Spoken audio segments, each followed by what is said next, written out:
So I had the car running for a while last night.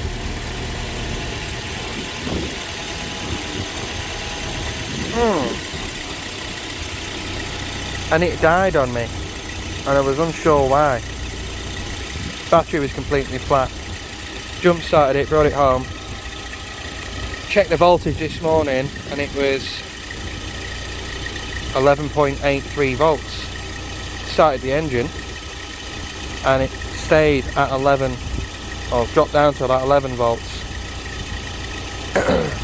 And only after a minute, shall we say, did the revs rise up and then it started charging. So it seems that the alternator needs a little bit of a tickle to get the exciter circuit charging. So I'm going to have to look into that. It may be a worn regulator on the alternator, or it may be something else. I know the battery light does work because it comes on with the ignition. 13.26 right now, but now that's going down again. Why is that going down? Is that just stabilising? Probably just stabilising. So there's no battery light on now, but on ignition there is a dim battery light. I don't know why it's so dim, but it is dim, and it's there. And if you start the engine, it stays on for a little bit and then it goes off. So it is happy with what's happening. So it's now charging again, but I'll have to give it a bit of a rev every time I start it to make sure that the alternator's had time to excite. Next thing is to sort these squeaky belts out. Okay, so it's time to sort out the squeaky belt. So we've got one belt there that goes nearest to us, around the crank and over to the air conditioning pump. Got another belt slightly behind that, goes around the crank and up to the alternator, and another belt behind that that just seems to power the water pump and the power steering pump. So I'm going to start the engine now. We're going to hear how lovely it sounds, belt wise.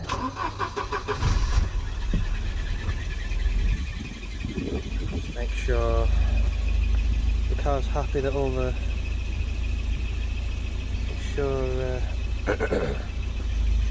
yeah, all our lights have gone out. Very noisy, very noisy. Got a bottle of water here. I'm going to spray individually at the different belts, and when one quietens up we know which one was the issue. So let's start down there.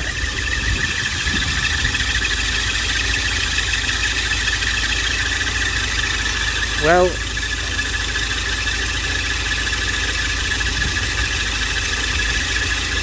I heard that quieten a little bit, so I'm going to suspect that that one was partially at fault. Did quieten a little bit. Let's try the power steering. Oh, there we go. That's the main culprit.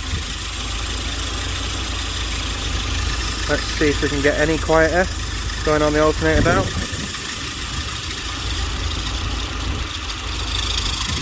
Wow. So,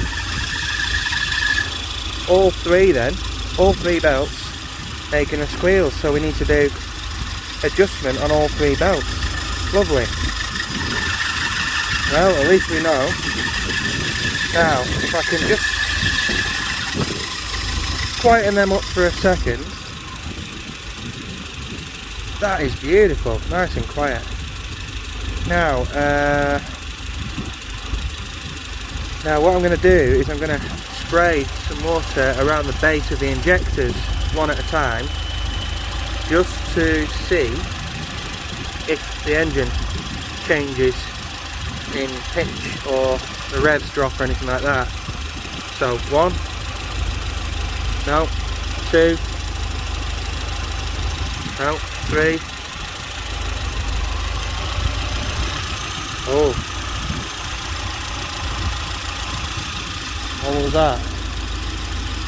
Why did that happen? Let's just try number 3 again. Oh, try 1 again.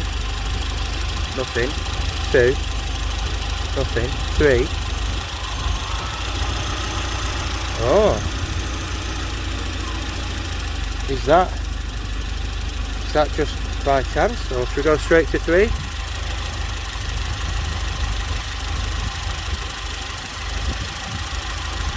It's not doing it now. 4. I can't tell whether that's the engine just changing pitch for whatever reason. Keep these belts wet for a minute so that they stay nice and quiet. Let's go straight to number 4.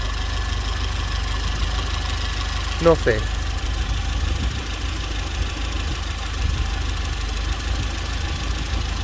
Straight to 3. No, nothing. It must just be as the belts were drying out and the engine changed pitch.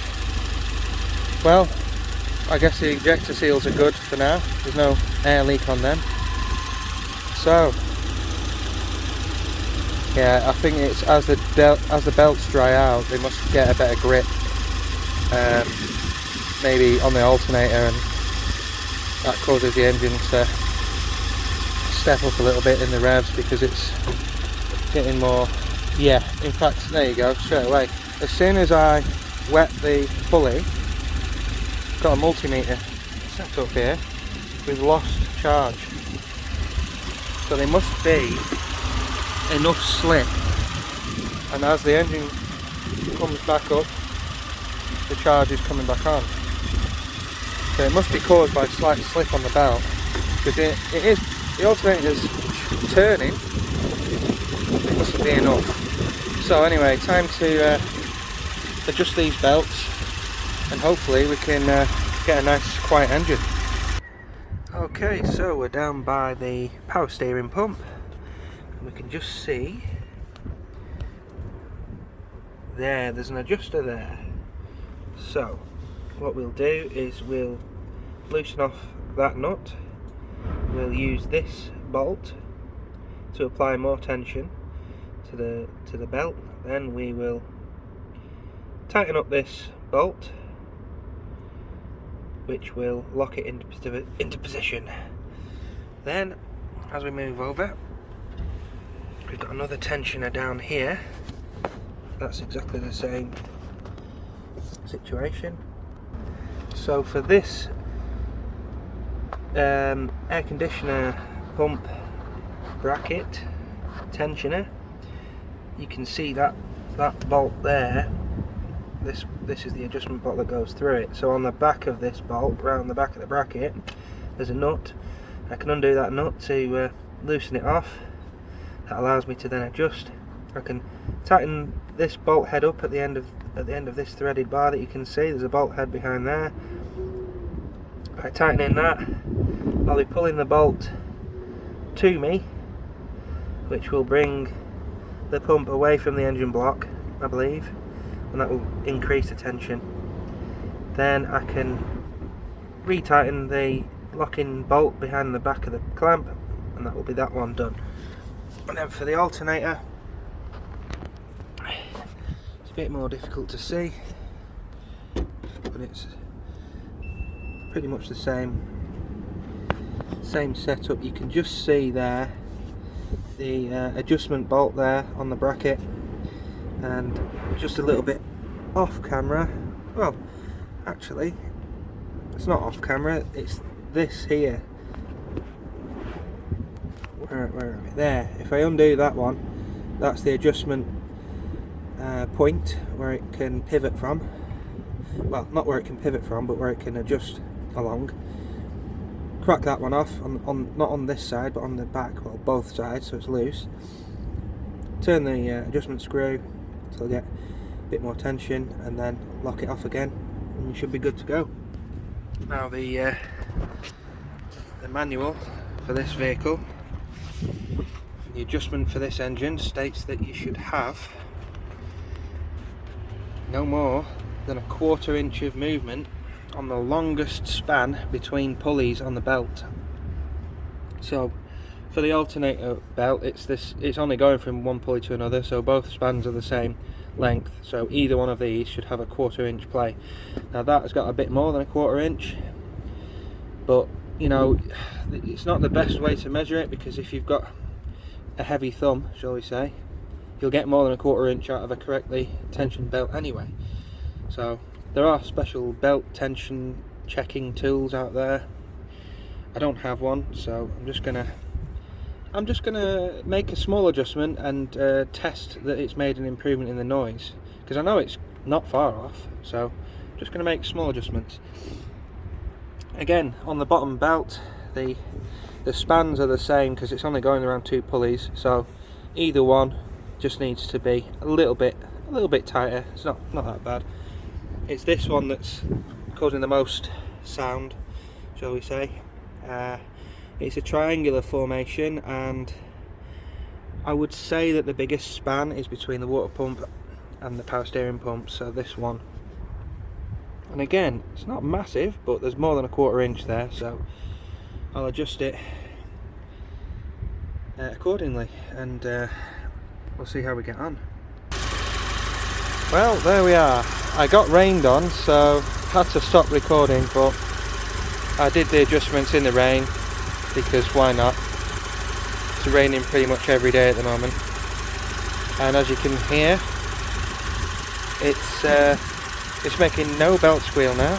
All 3 have been readjusted. If we just stop the engine, just manually have a look at the belt tensions. I mean, there's still probably about, again, you know, you don't know how hard to push to test this, but I've tightened this a little bit, and there's a bit less tension than before. That's all I know.